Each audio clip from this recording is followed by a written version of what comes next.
Hey guys, this is the Revolutionary Male. My name is Alex, and tonight I'm going to read another article by the wonderful author Gemma Hartley. I read an article of hers previously on the channel. I believe the title was "Women Aren't Nags, We're Just Fed Up," essentially about emotional labor and interpersonal relationships. And given the kind of narcissistic nature of her personality as expressed in that particular article, I decided to go ahead and look more into this woman. Apparently she wrote a book called Fed Up about this. But I found an article, the headline of which anyway, caught my attention. And I actually had to sign up for a free trial subscription on the website quartz.com or something in order to actually get access to this article. So I hope you're grateful. Anyway, this article is called, and I expect to probably explore more of her material just because it seems great for content production, my own personal amusement, and there's a lot of myths and bad ideas I believe that I can dispel by reading it and exposing everybody to it. So anyway, the article I'm going to read tonight is "This is the Real Reason Women Are Quote-Unquote Control Freaks" by Gemma Hartley, June 18th, 2019. Quote unquote, "Just let me do it.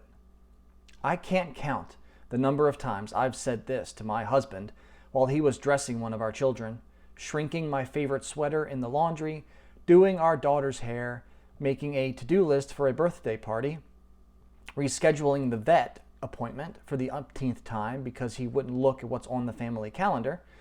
This isn't necessarily the reaction I want to have. As someone who writes often about emotional labor, I advocate for everyone to step up and do this type of work." And as I mentioned before, emotional labor does not apply to interpersonal relationships. Emotional labor is a psychological concept that deals with regulating one's emotions in the workplace so that your customer, your client, your patient, whoever, gets what they need out of the interaction they have with you. Okay, and that's nothing to do with interpersonal relationships. Just wanted to point that out again. Continuing. "I believe wholeheartedly that we need to shift the balance in the invisible mental and emotional load women most often carry. Keeping track of the schedules, tuning into the emotions of those around them, noticing and delegating or doing household work in a way that keeps everyone comfortable and happy. But it can sometimes be hard for women to just give up this work, and men often use women's 'just let me do it' resistance as an excuse not to try." I would not say it's an excuse not to try. I would say it's an excuse to surrender to somebody who's incredibly controlling and is not allowing me to do things the way that I want them done, just because the way I do them is different than the way that you do them. Because that's really what's going on here. More than anything else, this is just about the individual choices that women have made, in their individual lives. That's all that this is about. There's no way that you can convince me in the modern world, where the modern man has been feminized to such an unprecedented degree in American history, that this is a real issue in the social settings, in interpersonal relationships between men and women. I'm sorry. This is silly. This person is just utterly controlling. And remember, if you haven't seen the previous video that I did about Gemma's other article, she's a stay-at-home mother. She has a little side gig where she does some freelance writing, but her husband is the breadwinner of the family. And even though she controls the budget and all the financial planning, interestingly enough. But that's her job. Her job is to be the housekeeper, or the homemaker. That's the term, homemaker. So this is all ridiculous. Let's continue. "Good enough is never good enough for women. It's always our way or the highway." It seems like that's the case for you. At a family dinner, my great uncle, loud-spoken and self-assured, pointed out to me a time years prior when he had decided to put in the emotional labor of booking flights for himself and my great aunt, only to be met with anger because he had quote-unquote done it wrong. I hear this argument a lot. It's not that men can't or won't do this work, it's that they are chided when they try. The men at the table nodded along, citing dishwashers loaded incorrectly, the kids they dressed perfectly fine but not perfectly, all the times they had heard the phrase, just let me do it. Good enough is never good enough for women. It's always our way or the highway. To them, we're not just nags, we're control freaks too. Yep, you are, if this is a problem in your relationship.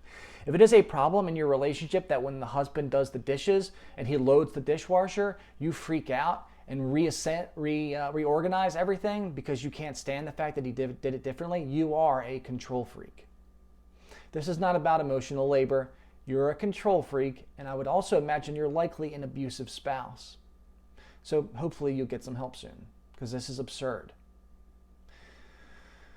Wow. Whenever I speak on the topic of emotional labor, interviewers and audience members almost always ask about women's need for control.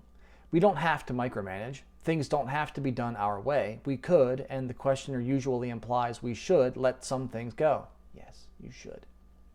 Maybe if we gave our partners more room to explore emotional labor, we wouldn't be stuck shouldering it all the time. Maybe we are standing in our own way by demanding unreasonably high standards. I talk a lot about how men need to show up for their lives and tune into the emotional labor, but men retort, what about all the times women haven't let them pass the gate? What about that? Who the hell do you think you are to be telling men to do anything? That's my first question after reading that paragraph. Who the hell do you think you are? Seriously. Who the hell do you think you are to be, especially with this ridiculous concept of emotional labor, telling men what they should and shouldn't do? This is a pet peeve of mine, honestly. This is 2021 now. And I'm sorry, if men are not supposed to tell women what to do, which I don't really pay any attention to, I'm going to say whatever I feel like, then, women don't tell us what to do. But okay, fine. That's not the world we live in anymore. Everybody's got an opinion. Everybody's allowed to share it. You're a control freak. That's the way I look at this. You have unreasonably demanding standards. And you have the inability to let things go. This is incredible. The fact that this writer gets paid to write about this stuff just goes to show you how out of balance our society has come to understand relationships between men and women. Completely out of balance and unfair toward men. Maternal gatekeeping, the act of standing between men and their ability to become full and equal partners by micromanaging or bulldozing their efforts, is often used by men as an excuse, for why they don't take on more domestic labor. Let's remember the fact that men are doing 3 times the domestic labor that their fathers did. So, okay. Women, some men believe, just won't give up control, who have exacting standards they think the men in their lives can't follow. Yeah, that's a problem. From childhood, women are bombarded with cultural messaging that tells us we are the only ones qualified for this work. I'm sorry, this is ridiculous. We don't live in that world anymore. I have met more women who behaved like men behave, or did behave 25, 30 years ago, than I can possibly count. So this is ridiculous.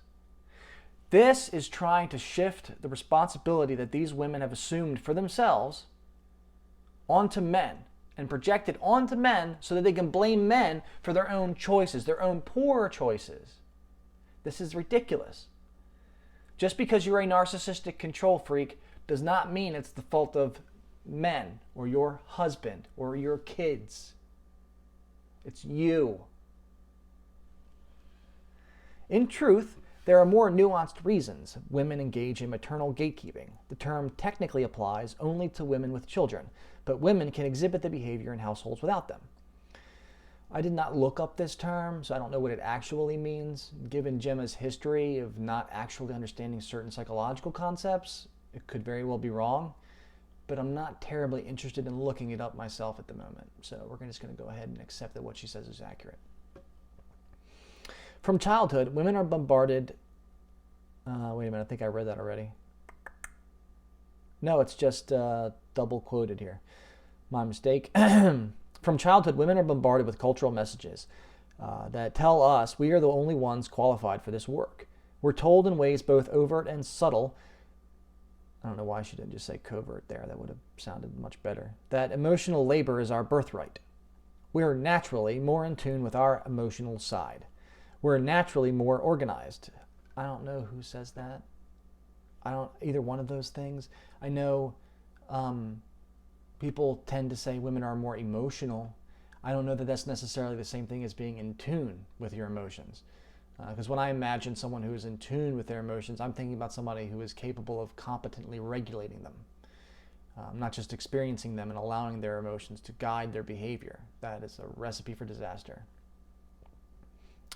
And the more organized, I don't know where that comes from. It just sounds like this woman, Gemma, has a female superiority complex. We're naturally better at keeping a household running, planning holidays, arranging childcare, and noticing the details. I would imagine you probably are, since that's your full-time job. And you signed up for it. So I would venture a guess that someone like you, as controlling as you, would not, apply for a job for which you had no skill to actually accomplish said job and do it well. So, that's just me. We're natural nurturers, and if we're not, we're less woman than the next. I don't believe that is ever communicated anymore. Maybe it used to be, but I don't believe that's ever communicated anymore. There are more women now in the Western world where being a strong, independent woman who is career-focused and not family-focused is paraded in all forms of media, celebrated in all forms of media, in every facet of society. So this argument, pardon me, is like 30, 40 years old. Though none of these assertions are scientifically true, and you're right, they're not, our culture reinforces them as fact, and this prophecy becomes self-fulfilling as we grow up and take on adult loads of responsibility. Yeah, I would hope every adult would take on adult loads of responsibility. That's revealing. That's really revealing.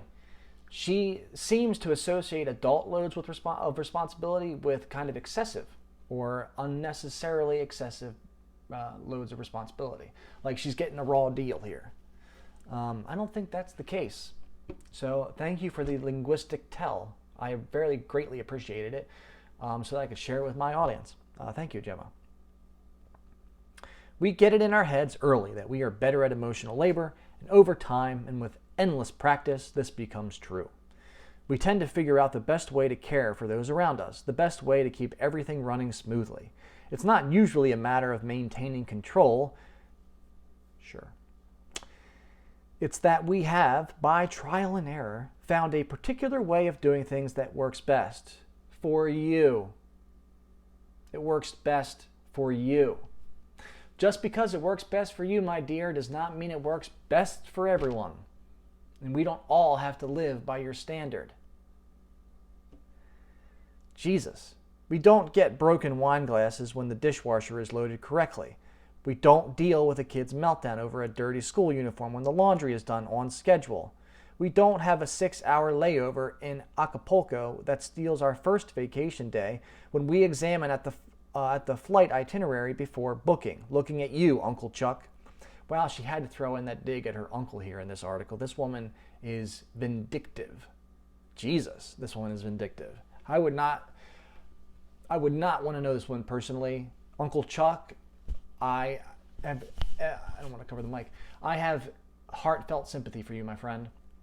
And you're Gemma's husband. If you're out there, you are a soldier, sir, and you should be honored,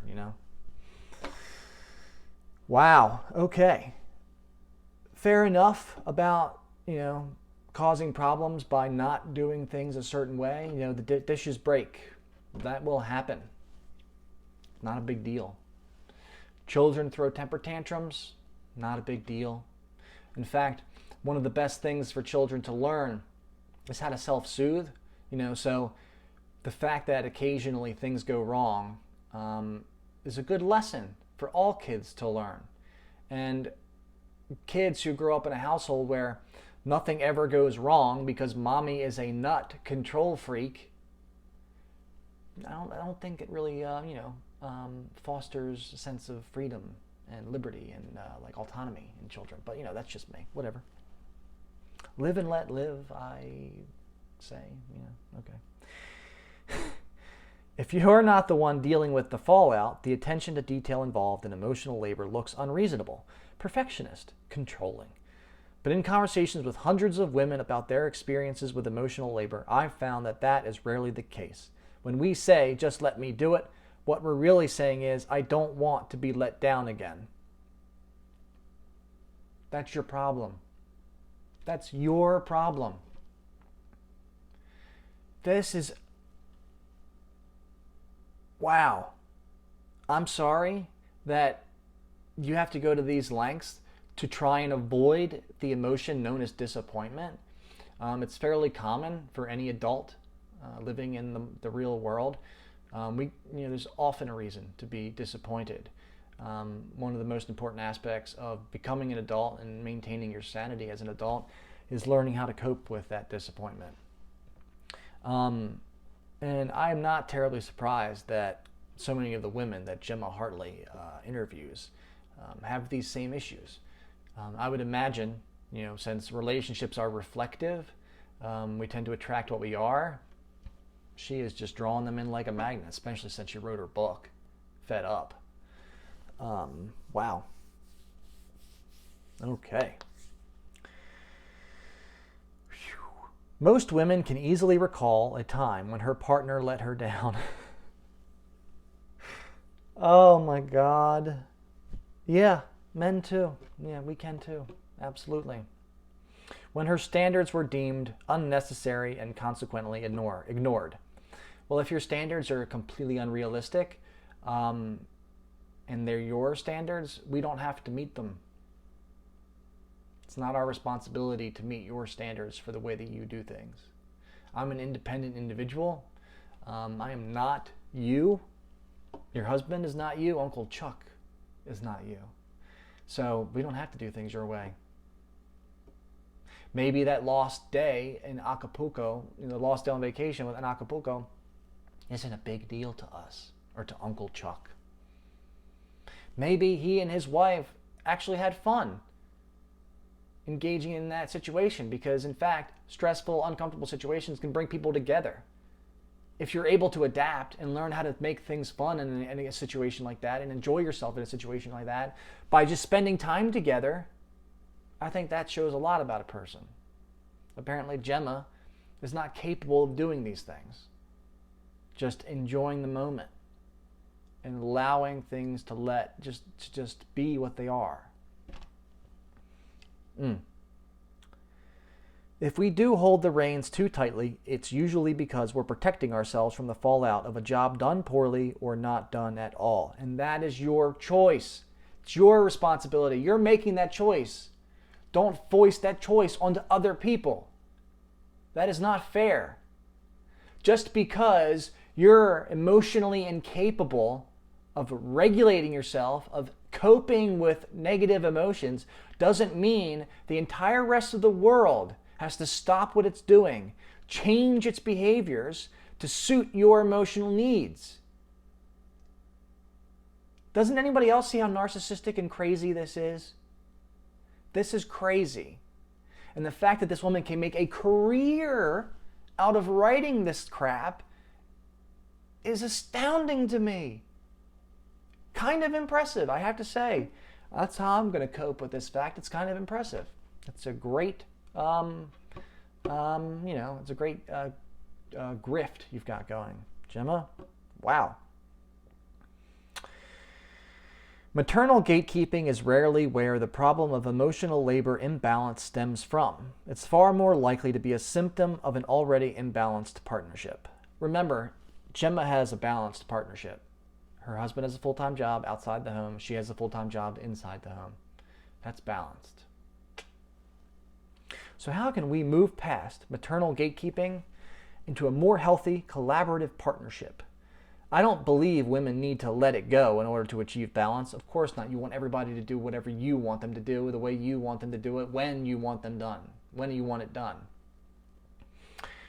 Developing a set of shared standards for how partners are going to show up for their shared life needs to be based on what is going to best benefit both parties and the rest of the family if applicable. I don't think you're capable of doing that, Gemma, because it sounds like everything is either your way or the highway. That requires an open conversation that goes beyond, if you want it done your way, do it yourself. Again, I don't think you're capable of that, because in your previous article, which I read earlier, you admitted how constitutionally incapable you are of expressing your feelings honestly to your husband. So I don't think that something's going to work for you. Not now. Maybe if you got some help. That requires, I read that already. That requires an open conversation that goes beyond, if you want it done your way, do it yourself. I think that's actually pretty reasonable for someone like you. I'm not going to do it your way. I refuse to do it your way. I'm going to do it my way. You can do it your way if you want to. That's fine. But I don't have to do it that way. I think most men need to step up. Of course you do. To meet women where they are. As women examine what truly serves them and where there is room for reasonable compromise. I am sick of hearing that too. Men need to step up. Men have stepped up over the last 3 decades, 4 decades, and the world has radically changed. Women in this country and in the industrialized Western world are the freest, most powerful women in the history of the human race. Men don't need to step up anymore. This is like living with a narcissistic abuser, where it's never good enough. Except that as a society, we're allowing women to beat men this way, to demand more and more and more for nothing in return. There's no sense of reciprocity whatsoever from women like her. And frankly, I'm sick of it.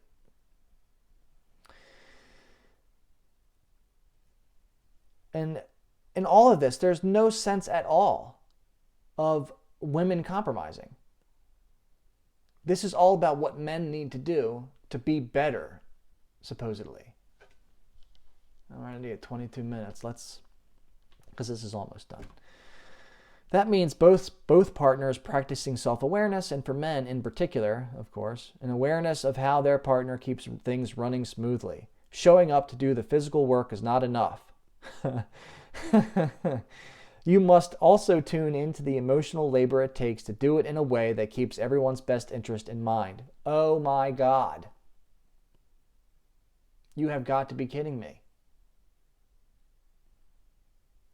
Can you imagine how she moves the goalpost in one sentence? Showing up and doing it is not enough. You also have to do it in a certain way. So can you imagine what it's like to live with this person, where she continuously moves the goalpost every time you meet the new objective or the new standard? That's not fair. This woman is just, as far as I can tell, a narcissistic personality. And God help her family, her husband and children. Holy moly. Oh my God. I don't like diagnosing people like that, since I'm not a psychiatrist or a therapist, but Jesus. If your efforts are met with frustration or a let me do it, ask for feedback rather than tuning out that job forever.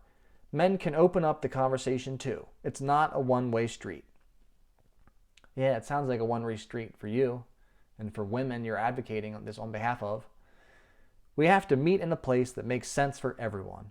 Balance doesn't mean a 50-50 split. It means both people showing up to do 100% of the emotional labor.